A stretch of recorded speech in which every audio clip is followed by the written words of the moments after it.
and let us all do we can to build a better future. Everyone, turns out Jimmy Dore was right. I'm going to say that again. Jimmy Dore was right about forced to vote and withholding your vote. Now, what do I mean by this? Well, again, if we rewind back the clocks to early January, or at least that, better yet, in December, when, again, Nancy Pelosi, her speakership was up for grabs, Jimmy Dore, as well as numerous other progressive activists and community organizers and third-party individuals, were basically stepping up, calling for the squad, the 15 congressmen and women who were on the forced to vote petition, to say, hey, withhold your vote for Speaker of the House Nancy Pelosi, and in turn, what you can do is be able to use your power, your leverage, to fight for Medicare for all. Even if the Medicare for All bill was voted down in the House, it would have been shining a light on these elected officials, both Democrat and Republican, that refuse to give us health care. It would have been a perfect opportunity for the progressives to, rally their followers so they can knock down the establishment Democrats and Republicans. So again, Jimmy Dore was right. Now, what do I mean by this? Well, on yesterday's show, Daniel did a story on how Nancy, Ice Cream Nancy, is talking about doing her own forced to vote. And now, today, we have Senator Bernie Sanders saying to withhold your vote. He's telling the congressmen and women in the Progressive Caucus, all 96 members of the Progressive Caucus, to withhold their vote. Now, corporate media can't stand this. And, of course, again, it's a chance for them to smear Bernie Sanders. I have to say this to the progressives. All right, it's better late than never, but my goodness, you took your time on actually using your political power. But okay, withhold your vote. Let's play this video. Shout out to Case Study QB. Here, let's listen to our good friend Lawrence, good old Lawrence O'Donnell, and how he's basically angry at Bernie Sanders. He always looks like he's trying to hold in a fart whenever he does. well, Dan, Kira, before we play the video, I just want to remind you guys, I got a little follow-up video where we see his hypocrisy in action. Okay. But hold on, let's play this video. Shout out again to Case Study QB. Got stormier, with Senator Bernie Sanders doing what senators are, by tradition, never supposed to do. He made Nancy Pelosi's life more difficult by completely losing patience, apparently, and telling Democrats in the House how they should vote. Senator Sanders said in a written statement, quote, "Let's be crystal clear. If the bipartisan infrastructure bill is passed on its own on Thursday, this will be in violation of an agreement that was reached within the Democratic caucus in Congress. I strongly urge my House colleagues to vote against the bipartisan infrastructure bill until Congress passes a strong reconciliation bill." Now, that could be a first in Senate history. A senator who has already voted for a bill urging...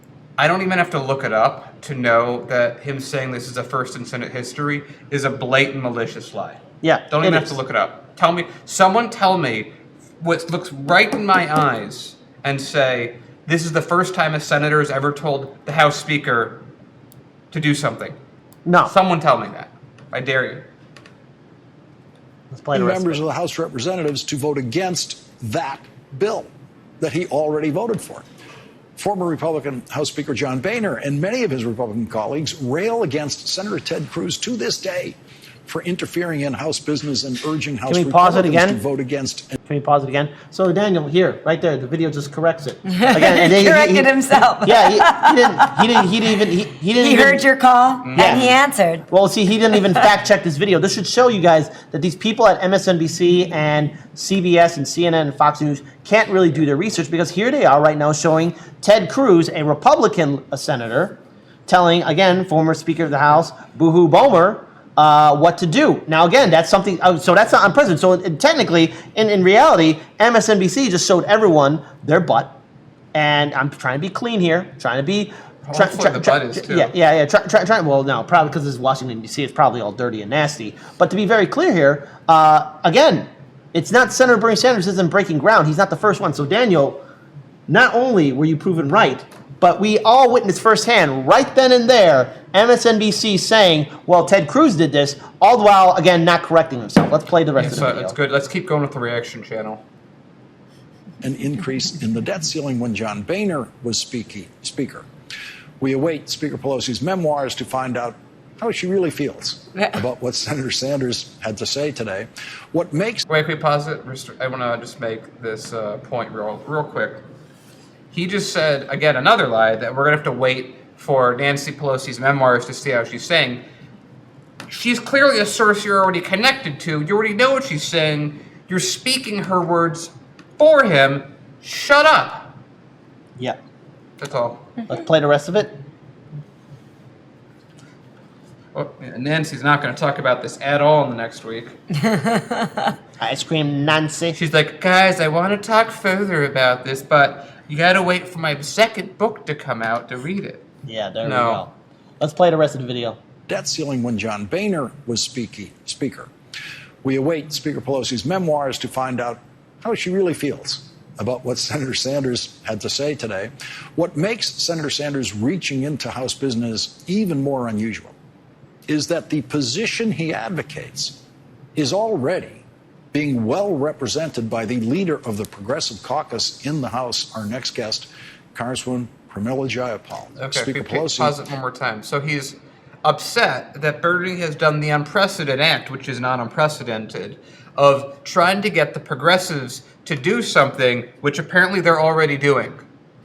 Yeah. So there we go. So again, once again, MSNBC. It is really funny how his reporting on it makes it sound like it's a super unprecedented thing, though, right? It's like Yeah. Bernie said, And at the same time, showing why it's not. Yeah. Right? So it's a really interesting way of not lying, but still lying. Yeah, he's pre-coding it with everyone, so the first thing they hear is that, and if they're not paying attention. That's right. Yeah. So it's like, Bernie Sanders is a terrible person doing unprecedented things, except everyone's done it before. And he's doing this terrible thing that's changing the way the progressives act, except that they're already doing it. Maybe it's unprecedented that it's the progressive wing doing it. Yeah, well, He didn't specify that, but It you could know, be. Yeah, if but- I'm giving this dude the benefit of the doubt, You know what? Then, you know what I'll say? But- Maybe he meant that it's unprecedented for any Democratic senator on yesterday's date to tweet out Nancy Pelosi. Like, okay, if you're getting that specific, I'll shut up. But yeah. Exactly. Let's play the rest of it. Is no doubt less troubled by Senator Sanders' protocol breach than she is by the reluctance of Senators Joe Manchin and Kyrsten Sinema to come to an agreement with Wait, the pause rest it again. of I'm the sorry. Senate I'm sorry. Democrats. Did he now just make the point, on top of all this, that Sinema and Manchin have already told Nancy Pelosi what to do in the other direction? yes. So Okay. again, Yes. there were reasons why I picked this video because not once, God damn. but 3 times now we saw this failed reporting from MSNBC. This is why I say we Not need even independent. proper reacting. Yeah, it's not. Well, see, the thing is, again, this shows the absolute inept behavior of corporate media, but it's not done yet. We got a few more short seconds, and then I got an awesome follow-up. Why video. is this guy who ran for president that has a lot of people that still believe in him speaking on policy? What the hell? Who knew? Especially the policy he's pushing. I don't get it. I'm Lawrence O'Donnell. Hold on, there's more. Let's play. And the president. And so once again today, President Joe Biden had to have individual one-on-one meetings with Senator Joe Manchin and Senator Kyrsten Sinema, who are fast becoming the senators with the most entries in the Biden White House visitor records. And once again, frustrating all the rest of the Democrats, Senator Manchin and Senator Sinema have not said anything publicly that indicates why their negotiations are going on so long or what they're even negotiating about. Okay, so Okay. then we're on top of this saying Bernie Sanders is wrong for making a specific policy ask right now. And the right thing to do is to be very vague and not talk about it and be behind closed doors and not really have any developments. That's the way to go. Indecisiveness. It's more than that, because hold on. While FaZe is getting the second video to come up, I want to again show good old Lawrence's hypocrisy. You might have seen this clip on the Jimmy Dore show, but remember, when it comes down to the Democratic establishment, they never really cared about progressives. And again, I really pity Bernie Sanders and his mindset for just giving up. Because again, you know, at this point, I could yell at Bernie, I could scream at Bernie, but the thing is, he compromised and now he's getting screwed over. Corporate media will never like him. The establishment Democrats will never like him. But listen to Lawrence O'Donnell way back when maybe his brain was working before he decided to really become a true corporate prostitute. Let's play this video about really how to deal with the Democratic establishment and again, their own hypocrisy. Let's play this video. Is it fair to say this is like pre-Trump worms? Pre-Trump worms, yes. Yeah. And I still remember that person I was talking to this week, and I just said the name Trump, and she just like froze and like immediately just saying his name. Yeah. And I'm like, you're a battery. I didn't say it, but I'm like thinking, you're a battery. This is what Trump lives. Anyway, Off track. Let's play this video in its The trauma entirety. runs deep on that, I guess. What a pathetic trauma, honestly. Oh no, I made someone a deity. All right, let's play it. If you want to pull the party, the major party that is closest to the way you're thinking, to what you're thinking, you must show them that you're capable of not voting for them. Because the way the Democratic Party is run now for quite a number of presidential cycles is they pick a nominee in a kind of half-assed process that doesn't really represent much of anybody. And then they tell everybody to just shut up. Don't bring up anything that will complicate life for your nominee. You know he's not for you on this. Why badger him? He's not going to be for you for reasons that you don't understand but are good reasons. Shut up. Turn off your brains. If you don't show them you're capable of not voting for them, they don't have to listen to you. I promise you that. I worked within the Democratic Party. I didn't listen or have to listen to anything on the left while I was working in the Democratic Party because the left had nowhere to go. Okay, so let's transition here because I want to pull up another follow-up video, and I would like to play this in entirety because, again, it shows the absolute favoritism corporate media has towards Senator Sinema and Senator Joe Manchin. And again, with Bernie Sanders saying, withhold your vote, this isn't unprecedented. Bernie, it's too little too late, I think, in my opinion. I'm glad that you're maybe showing some fight, but you should have been doing this months ago. And the reason why is because you could have been using that time to really build your case. But instead, with the compromise that the progressives made in the United States House and Senate towards the Biden-Harris administration, it's quite clear that the Democrats are going to be in the fight for their lives in the midterm election cycle. Now, I'm not going to vote Democrat. That doesn't make me a bad guy. I want to vote and support third-party candidates. And as far as I'm concerned, the Democrats and how they're just basically screwing us over, not helping us out, even though technically, in theory, they're right on all the issues, they're choosing not to fight back. So let's pull up this video from Case Study QB, again, who's doing fantastic work. Hang on. It's about Joe Manchin and Senator Sinema. Play it. There are all these divisions where progressives are trying to blame Senators Manchin and Sinema for blowing this up in the late hour, not being specific, imperiling the nation's credit and economy and everything else. Whereas all along, two things were clear to Democrats, that they believed Joe Manchin and they believed Mitch McConnell. And Joe Manchin made it clear a long time ago that he was going to have a problem with this. He would vote to proceed, but he was never going to approve something this big. And Mitch McConnell made it clear he's going to make his own rules. He doesn't care if this is about paying for debt, securing debt that was racked up during the Trump years that Mitch McConnell supported or not. He essentially is the minority leader and is saying, if you hold the cards and you're in power, it's on you to do this. So the Democrats have known all along that they're going to do a debt ceiling increase on their own. What they're trying to do is make a point. So there's a lot of performance, as you highlighted, where they're going to try to make it look bad that Republicans are imperiling the nation's economy and bring us to the brink of default, even though they've known all along that Mitch McConnell was deadly serious. He plays by his own, as I said, set of rules, and he really doesn't care about being hypocritical from one cycle or one administration to the next.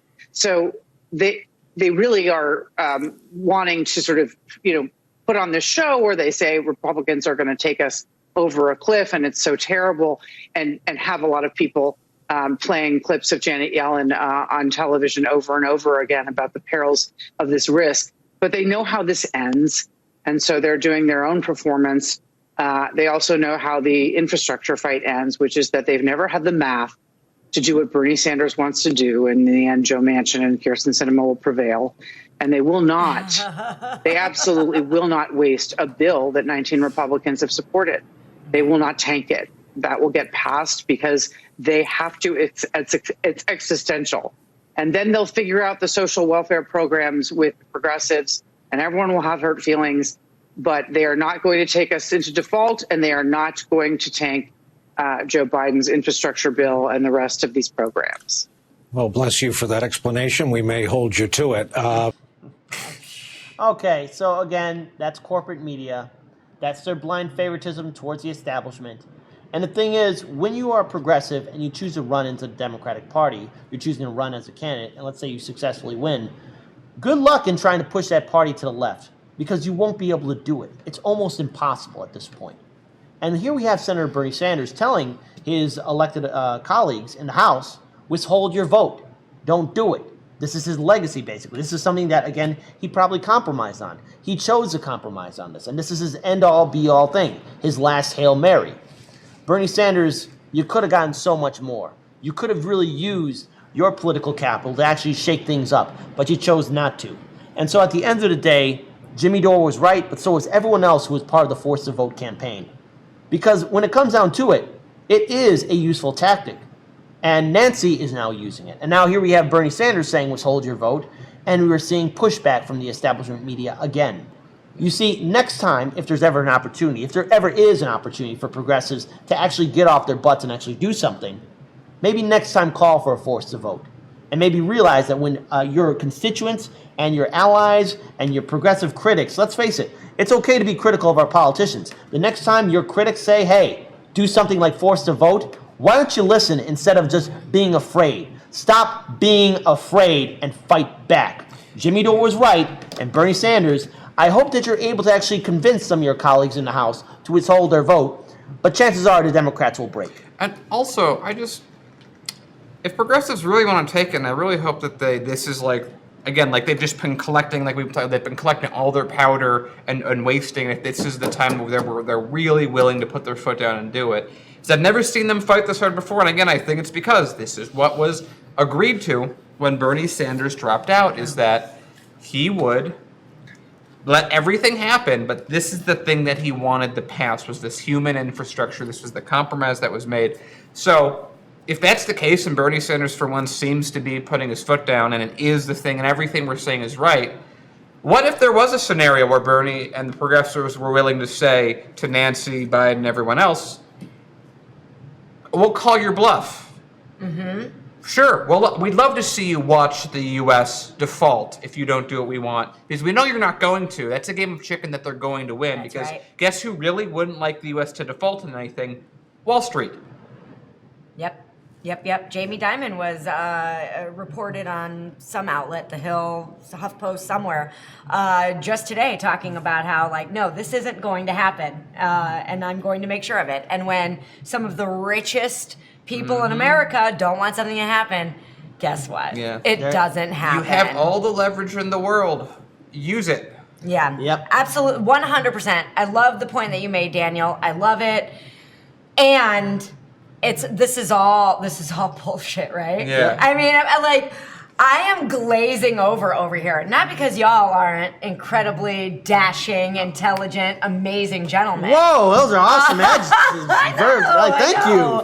Whoa, that feels great. I'm glazing over because I am so bored of this conversation. Mm-hmm. And I don't know, maybe that doesn't make me an intellect or whatever, but this is all theater. Yeah. Mm-hmm. And I think we all know how it's going to unfold. Now, if it unfolded, Daniel, in the way that you say it could, and it won't. Yeah. Like, that's my prediction, and I'm willing to go out on a limb and make that prediction. Agreed. I think that woman's prediction actually was dead freaking on when she said, this is how it's going to happen. They're not going to let Joe Biden's infrastructure bill not pass, and they're not going to let the debt ceiling not raise. So it's all malarkey, and it's getting really boring. It's like the 12th season of a show, or I don't know, like maybe the 20th season. But no, I love South Park. No, it's like it's more like The Walking Dead. season. The Walking Dead's a longer I got one for you. Okay. It's like 12 episodes of Dragon Ball Z, but every episode was stretched out to a season. Oh, God. So every episode's like, will Goku breathe another breath? Find out on the next episode. No. Will Goku take another step forward? That's what it feels like. That's one episode of Dragon Ball Z. I'm so tired of this over and over again. It's like, will he pick up his foot in this episode? Who knows? So I think Because I agree. It's like we're watching kabuki theater in action, and the fact that it's happening is interesting because it's different, but it's just the same. It's like Washington's like, and the media's like, hey, can we just talk about like one topic that has no real developments for like a month? Can we do that? Yeah. Would that be good for our ratings? I don't get why no one's watching us or why no one's trusting us. Yeah. Well, and sometimes when we do stories like this that are being drawn out in this extremely dramatic way, you know, I get to the point coming on the show even where I'm like, I have to step into what if someone is tuning in just for the first time today? You know, and what would I say in that case? Because I get myself into this dead end where I'm like, what the hell else is there to talk about at this point? Yeah. So that's kind of where I am. All we can really do is make fun of the people covering That's it. right. It's more That's right. newsworthy than Yeah. them actually Well, I mean, talking. Yeah, we'll check. absolutely. Well, again, to everyone's point, force the vote was correct. Jimmy Dore was right. In that first clip from Case Study QB, we saw not only how mainstream media reports the news, but we saw how Lawrence O'Donnell, not once, not twice, but 3 times, contradict himself and again That give was out so false good. statements. So again, there was a reason why I picked that video, because it again shows corporate media not once, but 3 times tripping over themselves because they're so incompetent. So as a final note for this story, progressives and vote blue no matter who, and cul-de-sac progressives and blue checkmark people, good luck in the midterm election cycle. It's going to be funny.